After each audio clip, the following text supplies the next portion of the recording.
Yeah, yeah.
Coming up on Mental Health Marty, we are going to be talking about Minority or BIPOC Mental Health Awareness Month. Stay tuned.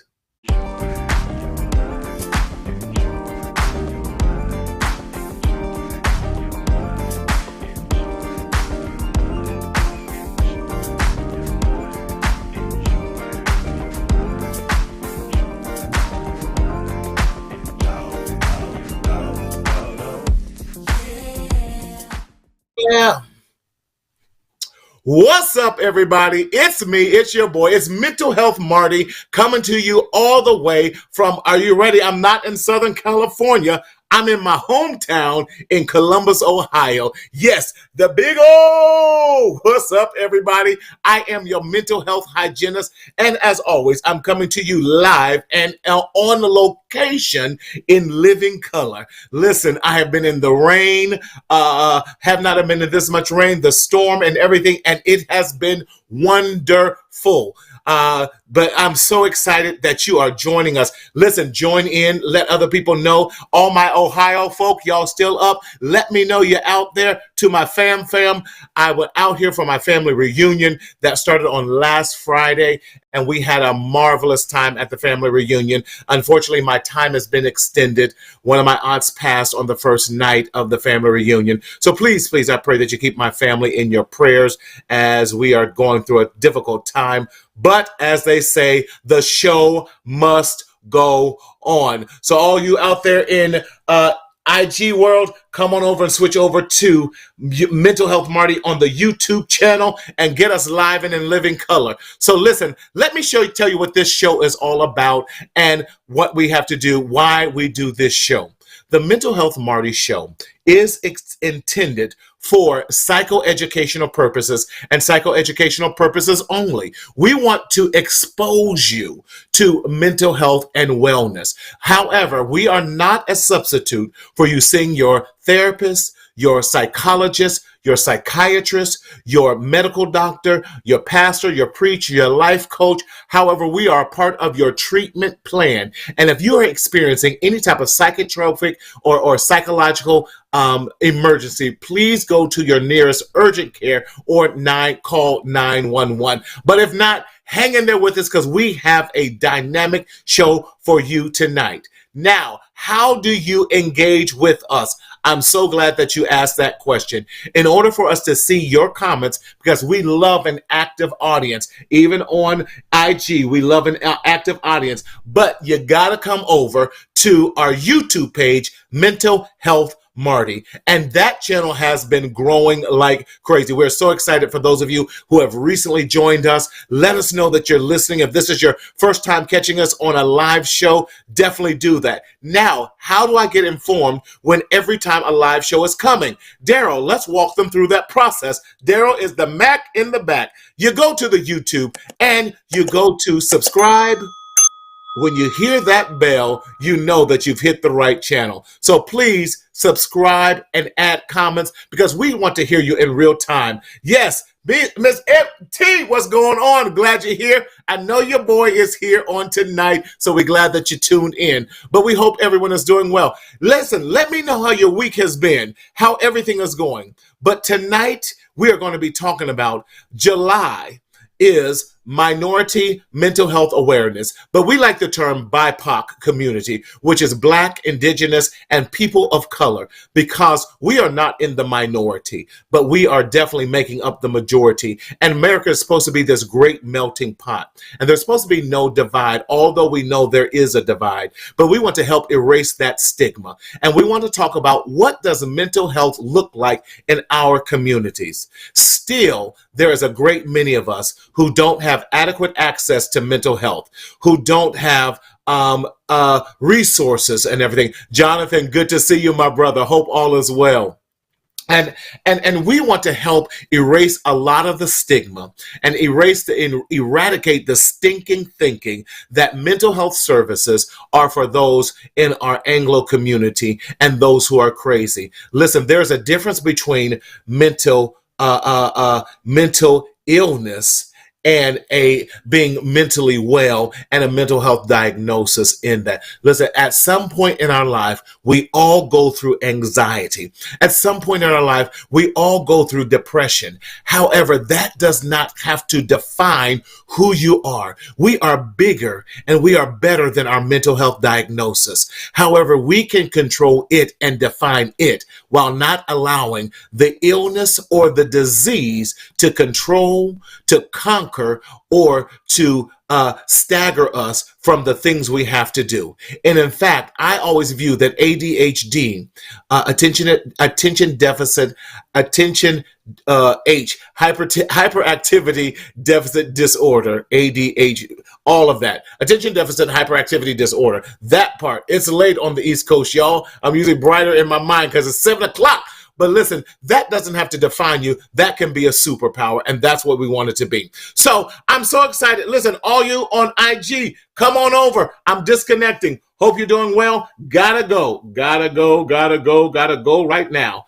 And those of you, listen, I'm so excited about my first guest. He is no stranger to the Mental Health Marty show. I'm so glad to have my brother back. He's the brother from another mother. And so glad to have him all the way from D.C., the DMV area, none other than my homeboy, my brother, Thomas Davis. Happy Tuesday, sir. What's up, man? What's up? How you feeling? I'm feeling great. How are you, sir? Listen, we making it one day at a time, one day at a time. Nicole, good to see you. Got it? I'm here. Yes, Nicole, glad you are here. Thank you, darling. Good to see you. I feel like I'm on Portia's show. Hello, darling. So, Thomas, what's been going on with you, man? I know I'm keeping you up. What's been happening? Marty, anything for you and anything for Mental Health Awareness Month. So I have no problems being up late on the East Coast, but I bring you greetings all the way from Washington, D.C., where we believe that our possibilities are limitless here in the DMV area, sir. Thank you for the invitation. Yes. Oh, so our possibilities are limitless. Always. Thomas, always. Yes. And looking at our community, what do you think still in 2022 is one of the biggest stigmas that we have about mental health and the Black community? Well, I do want to say that I was looking at this show before we prepared tonight, and there were some stats that came out that only 17% of African Americans have a mental health disorder or has been diagnosed with the mental health disorder. And there is a total of 6.8% of 6.8 million African American individuals who have been classified with having a Axis 1, disorder. So for me, I would say that the stigma is that we are still sometimes uncomfortable with seeking support. I think sometimes we feel that we are judged. I think sometimes we feel that we are less than a person if we go to someone and say, hey, I have a need. But I think it's time for us to keep doing what you're doing, what what everyone else is doing You're by doing. bringing it, what we're doing, by bringing it to light and just letting people know that it is okay, as you say, not to be okay, and speak up, speak out, and as you say, live and get support services. That's right. That's right. And we have to create these safe spaces, especially for men, where we can share that I'm not having a great day, that I feel like I say it this way a lot of times, Thomas. We as Black men, especially, have been taught just a very few emotions that are acceptable. We can be the angry Black man, we can be the sexual Black man, or we can be the buffoon Black man, and nothing else, and nothing else. You know, we're never taught to express emotions outside of those three, except for when we're in sports. We're allowed to show emotions in sports and all that because that's expected of us as well. But anything past those four areas, we are not expected to even deal with that. And even in a lot of my family counseling and couples counseling, most of them, correct me if I'm wrong, if you see the same thing, says I know how to be a protector and I know how to be a provider. But the outside of that, I don't know how to deal with emotions. I don't know how to be an encourager, right? Yes. And so how does that affect even our relationships? How does it affect our families from what you're seeing as well? Thanks, Marty. That is a dope question to ask.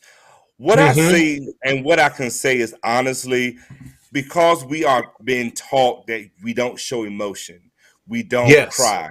We don't say, I'm sorry.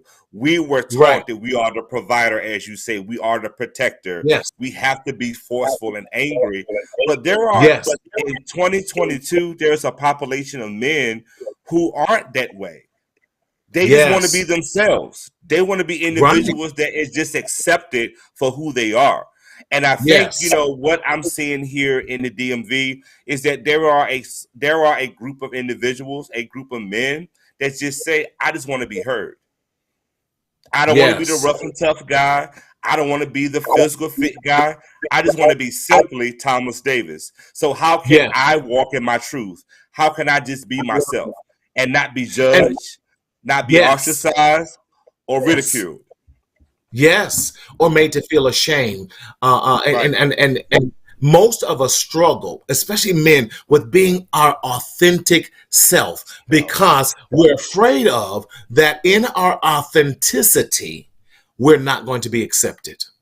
And that's a sad place to be. It really is. It really is. And to all our Facebook followers tonight who's joining us, listen, welcome back. And our goal is that you will switch over and definitely start subscribing to our YouTube channel because YouTube allows us to do a lot more and gives us a lot more freedoms. Thomas, I want to bring on our special guest. Listen, he is not he's really a reoccurring guest, a reoccurring co-host like you are, since you dumped me and gave me the boot and everything. But I still got nothing but love for you, my brother. We were doing good. We were doing great. We're going to continue to be great. Bring on that guest. Bring the guest. Yes, sir. This brother is so sharp. And I say this, Thomas, I know this is your first time on the show with him. Dr. Chris is amazing. So glad to have him. So none other than Dr. Chris Williams. Come on in the room, Dr. Chris. Hey, what's going on? How you feeling, How man? y'all fellas doing? We doing all right. I'm great. Come on in the camera because we can't see you. We got half your I face. feel like I'm a little, like I can see. How about there that? You go. There you go. There we go. Man, yes. Dr. Chris, how you been feeling here lately? I've been feeling good. Been busy. Which is good. Which is good. And so doing good things, trying to positively impact people's lives. So that's right. It's these are good problems. I always say, in life you're gonna have problems regardless. So what kind of problems do you want to have? Do you want to have busy people problems, or you want to have broke, not busy people problems? So I love that. So I'm glad to have these. Yes. And you know what? You said it right, Dr. Chris. life is going to be full of problems. You're making me go churchy. Because life is full of swift transition. Yes, it is. But it's about how we really respond and react to those challenges in life. And when our life is not properly aligned, I don't like, my coach and Portia says, balancing acts are for clowns, but we have to align ourselves up properly. What is your secret to alignment? Because you do physical therapy, you got to earn a PhD. Thomas and I are trying to get to your level, my brother. We just got these masters and everything. But you went on and paid the extra bill. Talk to us, but on the real tip, as we as Black men, how do we find that alignment in life, especially when we are not given permission to be aligned? Well, I'm talking good, y'all. Yeah, I think the big thing for me is, I think a lot of times as men, we're really judged on our ability to provide, like what we can do. And that's just really one aspect of what we bring to the table. And so I think just like when you look at your health, it's not good enough just for you to weigh the right amount. Your blood pressure needs to be in check. Your diet needs to be in check. Your exercise needs to be in check. And so you need to be hitting the healthy cut levels when it comes to your social health, when it comes to your emotional health, when it comes to your intellectual, spiritual growth. All of these things, your social relationships, your romantic relationships. And I like what you said earlier. I think we're looked at as very limited characters, and we can play so many positions, and you have to practice all of that in order to be a well-rounded player. So I love it, because I'm really leaning a lot to, as I'm growing in this profession, and in that, and Thomas, you can attest to this too, that I'm now going to mental and emotional wellness, and really looking at all the holistic approach to wellness and what that encompasses, because a lot of times what we fail to realize, our physical health affects our mental and emotional health. And our mental and emotional health, that's right, affects a lot of times our spiritual well-being, which affects, it comes full circle in so many times. Thomas, talk to me about, especially those of us who are the head of households. I'm including women in this, and why that is so imperative that we have this biopsychosocial wellness plan for us. Talk to me. Before I go there, I do want to tap into what Dr. Williams said. When he tapped into how it's important to understand your BMIs and all of those aspects that he just gave, I use that in my therapy sessions as identifying the whole self, right? Okay. You can't address part of the self if you're not willing and present and available to address the whole self. The whole self. Because the whole self is important. The whole self is key, because sometimes that stress is not due to emotional stress, it's due to your physical stress, because your heart is pumping, which is causing us to be anxious and causing us to have those anxieties. So to our therapists and to our supportive people that's listening on this evening, that's right, take care of the whole self, and let's stop piecing together health and wellness. But to go back to your question about how can we incorporate our ladies, we got to be able to be transparent, to be able to share who we are as a man, who we are as an individual, and if we are if we are caught up on labels, let's just say it like this, y'all. Who am I as Thomas? What do I present? What are some of my successes? What are some of my growths? What are some of my glows? And being able to tap into everyone in your household, so you can educate that lady or their significant other in your home about who you are. Because sometimes we as men, we portray to be something that we're not. And they are only going off of what they are given and what they are observing us to be based off of what we're saying, when in reality that's not always the case. So I think it's just very key and critical to bring them into our space, bring them into our dark moments, bring them into our scared moments, and also bring them into our success. I'm all about the whole personnel. You're right. Last week I don't know if you catch, those of you, a shameless plug for last week's show. Brilliant. I had former NFL player Joe Barksdale on there. Yes. What I love about this, Dr. Chris, he was diagnosed on the autism. We called it in the DSM-4 Asperger's. Now is the and so he didn't get diagnosed till he was in his 30s about that, and fought back and forth with the suicidal ideation. And I love his transparency and his honesty about the importance of trying to balance his life. He's not ashamed to share. He's on psychotropic meds. He's not ashamed to share. He sees his therapist twice a week. He's not ashamed to share that he has a safety plan with his wife, and he's a father of 2 amazing children. With that, yes, Portia.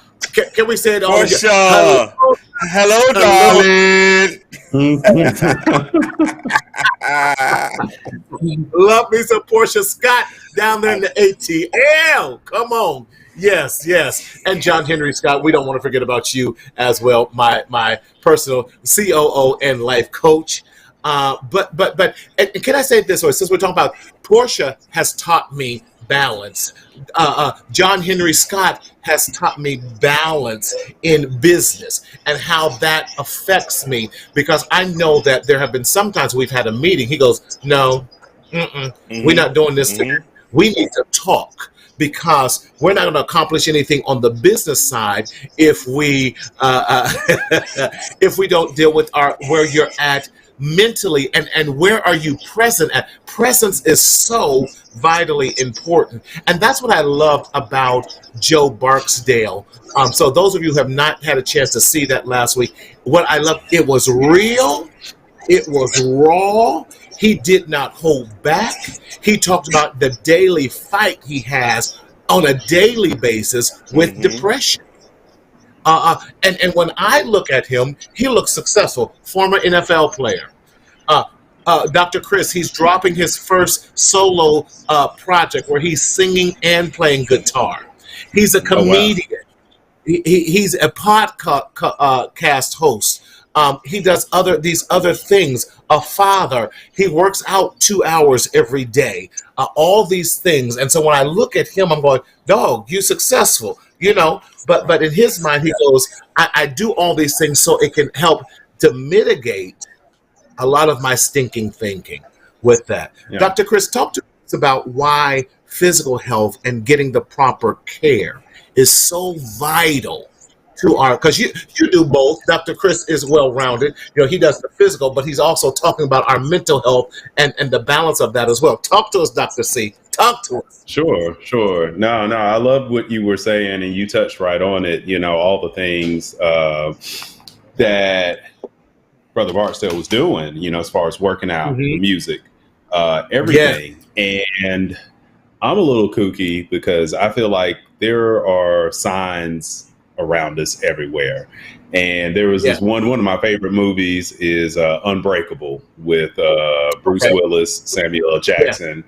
Yeah. And part of the whole thing where Samuel L. Jackson is trying to basically bring Bruce Willis along and tell him, like, yo, dude, you're a superhero. And maybe that sadness, that emptiness that you're feeling is because you're not doing what you're supposed to be doing. And so as you were talking about all those things that he does, the working out, the music, and I'm like, he probably has to do all of that. He has to do all of that because he doesn't feel like himself. It's almost like dogs, they have to get out and play. Certain dogs, you just can't leave them cooped up, or they're gonna be a mess. So I love that. As far as with the physical part, what you brothers touched on earlier, it's all, with the physical therapy take on it, I always tell my patients it's all connected. And just same thing, you have to look at the whole person. And I think too often we live in a world where we look at diagnosis. We separate you and, okay, that person's an ankle, that person's a hip replacement. This is a person who has these things, and how they got to these places might be different. Y'all both can come in with ankle sprains, but how you end up with an ankle sprain versus how you end up with one could be for completely two different reasons. And that's where the skill to step back and look at the whole person. And really, I love people. And it's like, what's your backstory? How did you get here? And that verse, you can verbally tell me that, but then you can also tell me that. I'll tell people, I'm going to ask you a question and you're going to give me an answer verbally. And then I'm going to ask you that same question and your body's going to give me an answer. And they both better line up. And if they don't, then you're the problem. You're the problem. And we need to work on that. Right. So, but it's all connected. You can't, when you work out, you feel good, you feel like you're moving well in your body, you feel like you're strong, that can't help but transfer over to your emotional sturdiness, your mental health. And it's also, you also know that you're paying dividends into your medical health. Not to mention you're setting an example for your family, for your young ones. There's just so many good things that come along with it. And I think it's just an opportunity to really, really fix a lot of things. So you got to do it. No, I love that, because I love how you said you're asking them, because you're now not looking at just the sprain or the break or whatever. You're looking at what was the process to get you there. And Thomas, I think that's so important that we as mental health specialists, we have to look at, I love that, the story behind it. We have to examine why, because we cannot treat the ankle the same on everyone, because everyone's mind is shaped different, it's formed different. There's going to be different trauma that shapes it and all that. And can I say this? You have me thinking, Dr. Chris, how many emotionally constipated men and women do we have out there? Oh, there's a ton. There's definitely not a shortage. if you were to ask me. Right. Now, Dr. Chris, this is talk to us real quick, Dr. Chris. When we don't release those toxins, what can it do to our bodies? It'll eat you up from the inside out, to be the short answer. I think I've said this before, energy is neither created nor destroyed. It's just transferred from one party to another. And so that emotional, those unresolved issues, that the reason why you amped on your wife, it wasn't about the toothpaste. Nah, man, it was about you not feeling like you were enough. And somehow you misinterpreted something that she said, and you saw that as a put down. Then it just escalated. You have to address this stuff, and I see it so often. And we, especially we as men, I think we're just in a very sticky situation because we feel like we can't really talk about these things outside of maybe the barbershop, or maybe with a teammate, or, those kinds of things. But it should really be, if you have a good friend, talk about these things. Yo, man, I get scared. As well. Man, me too. Man, I'm having a rough go of it right now. Like, I got laid off, and brother, I know what that's like. And it's just like this weight, like this big invisible 400-pound person's been sitting on your chest and just expressing been on our chest. Yes.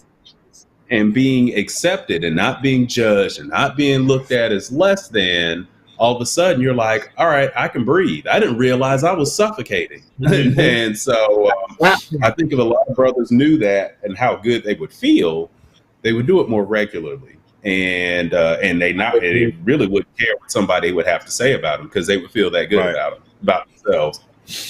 Yes. Well, can I jump in right quick? No, go ahead, Thomas. Go ahead. Jump in. You were awesome, Dr. Williams. And what I want to say to you is that what you just said is very key and very critical when you talk about the amount of weight.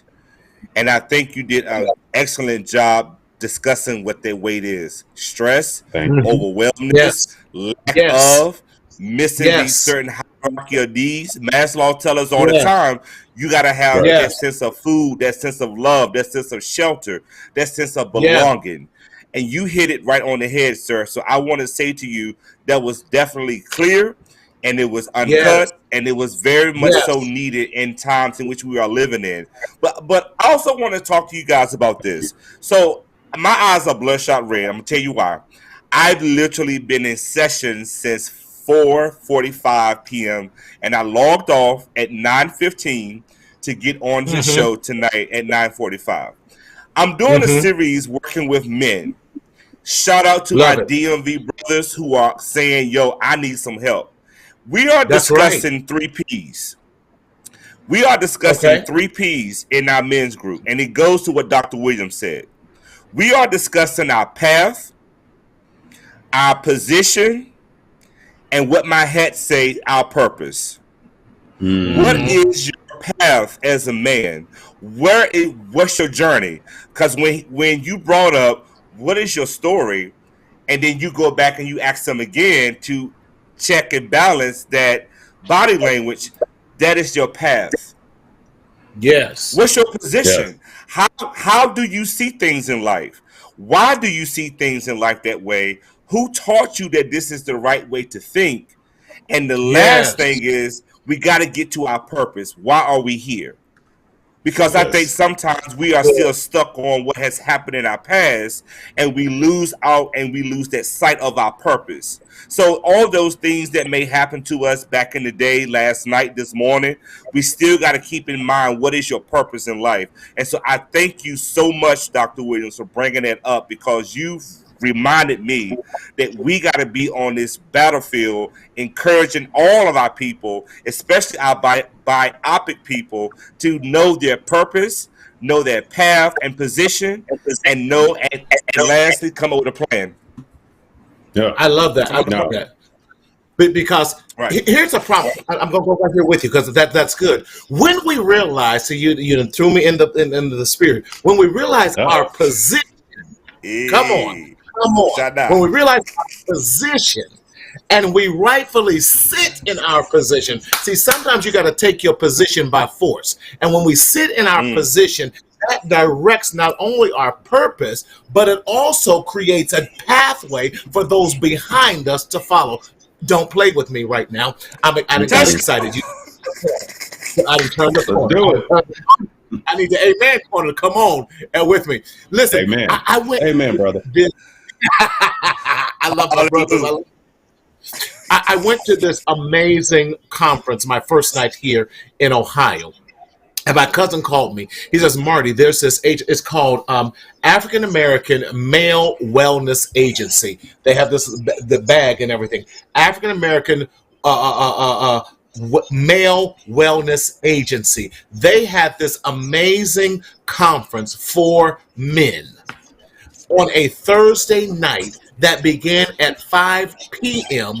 on a Thursday night. Can I say that again? On a Thursday night, this African American Male Wellness Agency had a conference, and 500 black men from upper elementary to late 60s showed up.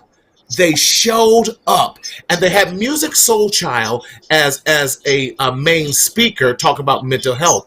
What I loved about Music Soul, now we all love Music Soul Child. What? Talk to me, Thomas. What you gonna say? Right. You know, he goes, you're not hear me sing. We like, we can't hear you, Thomas. What you say? No, I was about to sing. Love. There you go. There you go. Yes. Love, so many people take your name in vain. I gotta get in the right key. But love. What?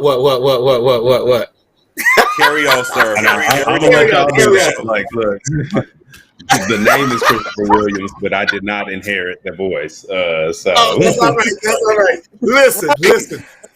Right. But what I love about him, he was so vulnerable, talking about his own insecurities. And he talked about why it takes him so long to get a project out. And he talked about growing up in a Muslim household and how he did not receive the very thing he was singing about. And that was love.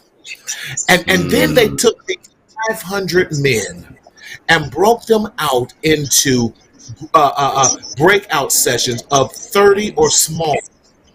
And then each breakout session came back and reported back what they had talked about. And the common theme in every breakout session was this: the lack of an effective father figure in their lives. It was so, and then in my breakout session, we saw they called this one cat OG. Nicole, it was phenomenal. They called OG. And so OG looked down and asked this other young man, he goes, I don't understand your generation. And so now we start having healing that took place right in there. And the men were vulnerable with each other. This amazing 25-year-old black male nurse who came from a mixed family. His mother was white, his father was black, but never got a chance to spend any time with his father, and how he struggled that his job was not manly enough, that he was not manly enough. And you know where he got comfort from? His wife. His wife.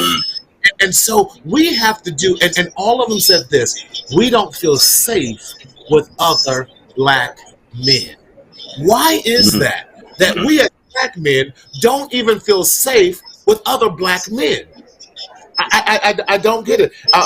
Dr. Chris, Thomas, I don't care who goes through. Why is it that we struggle with being comfortable with each other?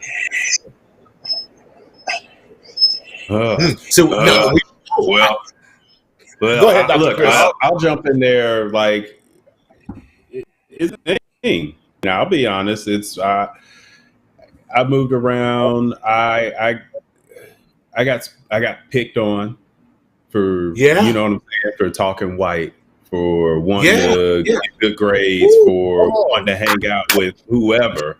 Not just black kids, but I just hung out with whoever I thought was cool and was nice, and I enjoyed. We had things in common, and so it would be, look, one day I might be out here playing ball with the fellas, and the other day I might be running around jumping rope with the gals, because that's where that was what led me there, and we can be our own. It's just difficult. We can be hard on one another, and it's hard at that age because you don't see it. Like, he's saying that because he wished that he was secure enough to be able to go do what you're doing. So it's easier just to tear you down and make you feel uncomfortable. And then when you hook up with these brothers later on at high school reunions and this, that, and the third, and you realize like you're able to put the pieces of the puzzle together a lot more clearly. But sometimes it's too late. The damage has already been done, and that trust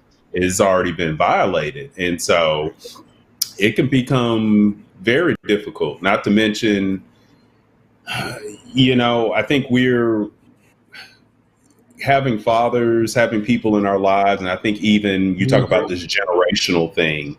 My father has spoken that, he loves his father, but he and his father really weren't the closest. And it's like your father can kind of teach you what to do, how to get a job, how to do certain things. But I feel like the next level is like, how can I teach everybody to value me for who I am? Not strictly, but just because of what I can do, what I can do for you, what problems I can solve for you. Because I think that's what happens. And then let's be honest, the black man is a target out there. So you got people out here wanting to take all those things that you can do, either take it for themselves or keep you from doing it. And so all of a sudden, if I'm not able to do that, if I'm not able to play football anymore, well, guess what? Am I still a valuable person? Are you still going to want to rock with me because I'm a sensitive dude who loves watching the same movies that you watch and I make a mean old fashioned? Like, you value who I am and not necessarily what I do. I love that. Daryl, put B. McCargo, my man B. McCargo's comment back up. He said that it had to do a lot with, B said, envy and ego, that type of thing. And we carry that as a shield of protection as opposed to carrying. A lot of times we don't understand compassion and empathy, and even it doesn't mean we're not being stern, but you can still be stern in a loving way, that I'm not fearful of you, but now I embrace you and trust you. So I'm not having to create all these facades and masks and never let the authentic, we talked about that earlier, the authentic Marty come out. Thomas, talk to me, because I know you're chomping at the bits with this one. This is so good. This is phenomenal. And I didn't want to go first because I want to sit and listen. Sometimes we got to sit and listen before we respond. Yeah. The main reason why I feel that we as men don't always talk to another man is simply this, y'all. And it's simple. Because a man treated us wrong. We don't trust each other. Right. Competition. I can give you a prime example. When I go to the gym at 4:00 in the morning, I'm scoping out the environment because I want to make sure that if I get on the treadmill and I'm running, that I'm doing it at my pace where I'm not being judged like, oh, he's weak. Or when I'm lifting that 20-pound dumbbell and I'm like tired and I'm struggling, my environment is determinant on how I'm going to respond. And that is also connected to the enviness, because I'm watching somebody that is lifting a 50-pound dumbbell and I wish that I can do that. And so I begin to envy that person because I'm not where they are. And so I think sometimes we have a spirit of being competitive. We want to compete with each other. And it also goes back to a lack of trust, because someone that should have been in our lives did us wrong. So why should I go and talk to somebody else? Yeah. Right. And that's where we have to, learn how to, and my challenge this week really is going to be this, that we as men, we as black men, learn to recognize each other. Because you know how we even get, when we see another black man, we even go, am I going to speak? Are they going to speak first? Should I speak first? Or are they too hard? Do I got to act a little harder? All of that, where we're just like, bro, what's going on? How you feeling today? How are you? We don't check enough each other. Daryl, let's go to Jonathan Davis's. Yes. Showing vulnerability is discerned as weakness. B, you're absolutely right. It's that vulnerability. We think you're weak. We think you must be a punk.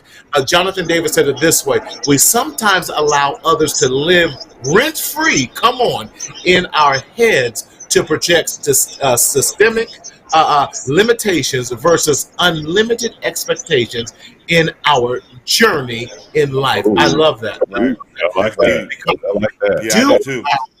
Yeah, don't you like that? How because we get in our heads, and can I say what Dr. Chris said earlier? Without knowing that brother's story, right? Because we get to hear the story of their life, we may get to understand why we have put up these walls, and we can go along with my brother and be like, bro, I get it. I want to know you. I don't want to know necessarily this wall you've put up, because this wall, although it's a part of you, it's not. Is it a true part of you? Because we're not monolithic as Black men. We're very diverse. We are very much. And once we start allowing the healing process, go ahead, Dr. Chris. I think we can heal our Black men, and we become better fathers. We become better husbands. We become better whatever, sons, workers. We now get to understand our path, our position, and our purpose. Don't play with me. Ooh. Go ahead, Dr. Chris. Ooh, yeah. No, I love all of that. Y'all brothers are bringing the fire, bringing the heat today.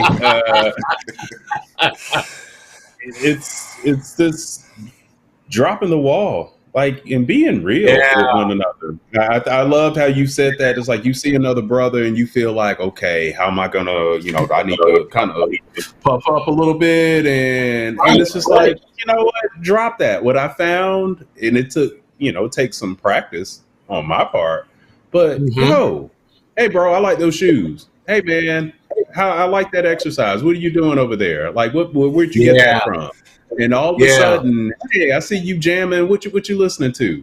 And then you'll be amazed how quickly those walls will come down. I feel like we don't want to hold these up. And I feel like, especially on my superhero journey, this is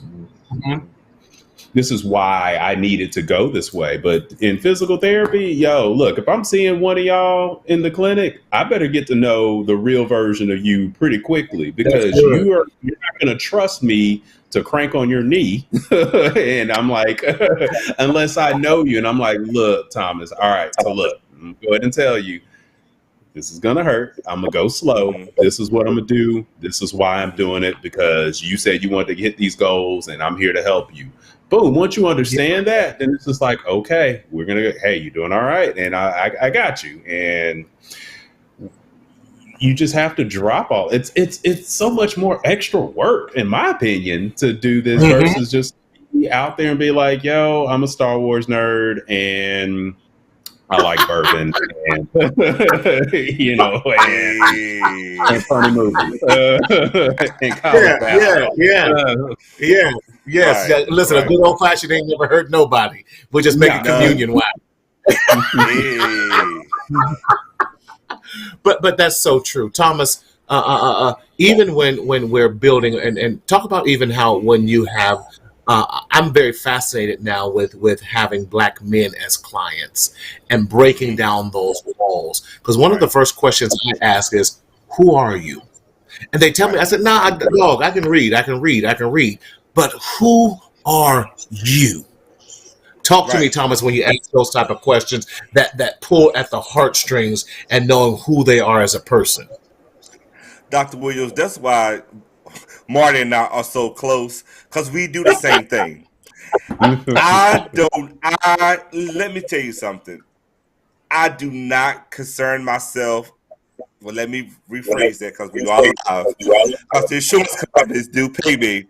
But the psychosocial assessment is a part of the formality process. So let me get in order. Okay, we do have to do the psychosocial assessment so we can understand what is the actual diagnosis and how we can treat the client, as well as how we can provide them the accurate quality of care. That's what we do. That's what we are licensed by our board to do. However, when that client walks into my office for the first time, I say this to them, simply this. This is your assessment. I read over it, and I understand what you shared during that particular time. But today is July the 19th at 10:49 p.m. How are you doing today? Because the most important thing that we got to understand is, at that particular time when they are telling us things, when they're trying to get services, it could be a bad day. It could be an environment that's toxic. They may not be able to share with you everything that they are dealing with, because their environment may be challenged. So when someone comes into your space, and even if it's a friend, ask them, how are you doing today? What's going on in your life? What happened good to you? What are some of the things in a perfect world? I wish that I could blah, blah, blah, and let them finish that sentence. And you start off with what you see in front of you at that particular time, space, and environment. You don't go off of what happened yesterday. You start engaging with what you see. Like when I saw Marty in the green room, I had to let him know he's on the East Coast, but I'm doing this show for him because I believe in him. Absolutely. Right. Sometimes you got to take your beliefs when you are engaging with the client, just like I support Marty, I support his vision. So when you have that person in front of you and when you have that man in front of you, you let them know what I see right now is what you can do. Let's stop saying what we can't do. Right. I love it because you're so much like me, Thomas, and Dr. Chris. I know I believe a part of my purpose when I'm sitting in my position is to speak life into Black men. Yes. And that helps to direct the path. Listen, yes, the solution-focused approach is essential in working with us. Come on, Jerron. That's right. Is therapist. Yes. Solution-focused and person-centered therapy is also good to use as well. One of the things that I also want to flag for us as therapists and for helping professionals, I know the terminology, I know CBT, I know person-centered therapy, I know all of the techniques that we use. But when you have someone that is coming to you for the first time, you don't want to intimidate them. So you got to make sure that you make it comfortable. And then at the end of your session, when you closing out your session, you can say, hey, during this time, I shape your responses by using some cognitive behavior therapy approaches. So you can also let them know that you are licensed, but you want to make sure that the environment is appropriate for you to be able to have an open dialogue and what we call in therapy, talk therapy sessions. Yes, Marty, I paid for my license, but I earned every bit of it. There you go. Look, he earned it. I can't with you. Whatever. I'm still paying for mine. So listen, I need some more clients so I can pay this bill. Listen, COVID deferment is over. They want to check. Right. But no, you're absolutely right. And Dr. Chris, I know that I love what you're saying. With us, we got to let them know we are real just like them. And I let them know I see a therapist too. And they're like, real? I said, listen, if I don't see a therapist, and when I don't see him, you gonna know because I'll be all right. I can't see you. Right. Yeah. And just showing them because now we're opening up to them. Listen, Jerron, I hear you. And letting them know that we're just like them. And that I love this. B says that there are so many layers to this topic. Learn behavior. Come on, B. Good and bad. Introduction and representation to society. You're absolutely right with that learned behavior because that goes into the nature and nurture versions of what we do. There's certain things in our DNA that help shape our nature, but our environment helps to shape the nurturing part of the nature. And so those things that I can control, the nurturing part, I can even control a lot of times the nature because I now have the cognition to be able to choose right and wrong when I understand my position, my purpose, and the path. Don't make me run with that today, the three. There you go. 3 P's. Look, as he was saying it, I'm like, I felt like I was back in class again. I started writing, and I was like, okay, P number 1. Okay, this is great stuff. Yes. I mean, you know what? And it's one of those. Marty and Dr. Go ahead, sir. Oh, go ahead. No, I was just going to say, working in the DMV area. I'm sorry, working in the DMV area.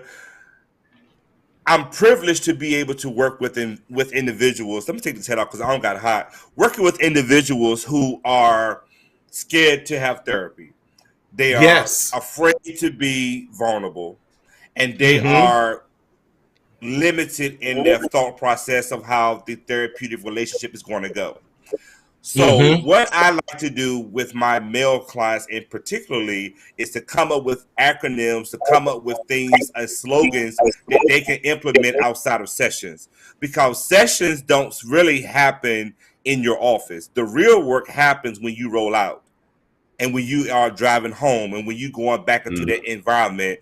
What's your plan? What's your purpose? And what's your path? That's good, Dr. Chris. That's good. That's good. Go ahead, Dr. Absolutely. I helping especially bring light to other people, especially other men. I feel like, once again, it's like that superhero. Like, you got to understand, like, I care about you. I care about you as a person, but also feels like that's part of my purpose. So to sit here and help you understand that, the Dr. Chris and all of that, I don't care about that. Like, no, what do they say? Nobody cares how much you know until they know how much you care. And that's the part that I want to let you know, like, bro, all of that's just what the Dr. Chris, that's to get you through the door and let you know I'm legit. But now you here, bro, how you doing? Have a seat. What's going on? How's your day? I love how you talked about all the techniques and the cognitive behavioral therapy and all of that. My mind works in analogies, and it's like, yo, we're here. These are all different recipes. And so, my mom showed me how to cook, and when you learn how to cook, you follow the recipe. But guess what? There are people who can cook, and then there are people who can burn. Come on. And when you burn, you don't need that recipe. I already know the direction we're going in. And this cake that we gonna bake right here, homie. This cake we gonna bake right. This is your cake, and so we're gonna add a little extra butter. We're gonna add a little extra sugar. That's right. That's right. And I think people understand that pound cake now. Right. So it's like, yo, we're doing this together. You're leading here, and I'm just kind of helping you to say, okay, what next? What do you want to add next? Okay, how much you want to add? What do you think is going to happen? All right, let's try it out. That's good. What did you learn? Great. Did it work out for you? Good. If it didn't, okay, what would you do differently next time? Boom. Like, it's not this whole you're going to be. And that's fine. There's nothing wrong with that. But I think a lot of people think you're going to be laid up on the couch, holding yourself, and, I'm going to be beating on the drum, and you're going to be shivering and crying in the corner. I don't know what people be thinking. Right. But it's not really like that. Yeah. No. Yeah. Listen, our time is run. Can you believe we are out of time? Man, this is good. I love what Tanya says. We need a part 2. And what I want to do in the near future, and I would love us to continue this conversation maybe in a week or two, a couple weeks or so, is really, what does support look like for the Black man? What does healthy support, especially with helping our women and our partners and our family members to support Black men effectively, not judge them like, what's wrong with you? We'll send up every antenna and say, oh, I can't trust you, as opposed to, hey, looks like something's bothering you. Right. You need to talk. What's on your mind? Right. Here if you need. That's a different approach. And when we need to talk about the effectiveness and the healing of the Black man, it's about the approach with that. So listen, I can't thank you both enough. Dr. Chris, how can we follow you, and what are you up to? Any great projects you're up to here lately? Well, you want to follow me? I'm on TikTok as Dr. Chris Williams, and I'm on Instagram as Dr. Chris I Am. So those are probably the 2 easiest ways to follow me. Since there's so many Chris Williams out there. I'm also on Facebook. My profile's public, but you'll have to search for the profile pic with my little Superman shirt on, laid up on the beach. As far as projects, just trying to think of better ways to reach and help more brothers. I DJ on the side, so I got a DJ gig coming up this Saturday. So I'm looking forward to getting out to the pool and spinning some records and doing those kinds of things to try to stay well-rounded and balanced. So I love it. I do. Dr. Chris, as always, thank you. Thomas, how do we stay in touch with you and what you're working on? Because you're always working on something. Shout out to Dr. Chris for representing Greensboro, North Cackalack. Shout out to my mom who's also in Greensboro, 336 in the house. Yo, I'm working on just like gang signs up in here. Watch it. Listen, nothing new is really happening outside of me practicing self-care. Limitless Possibilities and all of its entities are going into the communities from July 30th, August 6th, August 13th, and we are going into the communities providing mental health awareness workshops. We are providing mentor and advisement. And lastly, on September the 30th, Marty, and you are invited, Dr. Chris, you are invited. Everybody is invited, but you got to purchase a ticket. But on September the 30th, we are having our inaugural first AIM mentoring fundraising gala, because we want to be sure to provide mentoring services, tutoring service, and wraparound counseling services for youth, young adults, and families here in the DMV. That's great. So mark your calendars. Awesome, man. Thank you both so much. I appreciate you both. What an amazing show. Just talking about, and we need to talk about this, because my goal and my desire is that we stop the stinking thinking when it comes to Black mental health, especially for Black men. We all go through some sort of mental health illness or crises at some time, but I want to make sure we have the proper tools and have succeeding in this life. So we don't ever want to leave you without any resources. So listen, the resources that we have available for you, if you are experiencing any type of crises, please text crises to 741-741. Please check out our websites on various psychologytoday.com. We also want to encourage you to look at therapyforblackmen.com, Good Therapy, marcelconsulting.com, and of course, mentalhealthmarty.com. We are there as well. And listen, we're going to go straight to the end, Daryl, since it's so late. But in this journey called life, Thomas has told you and shared with us tonight the 3 Ps: the path, the position, and the purpose. We don't want you to continue to secretly suffer in silence in the shadow of shame. But as always, we want you to speak up, speak out, and live. Thank you for joining us, and we will see you next week, same time, same bat channel. God bless and enjoy your life.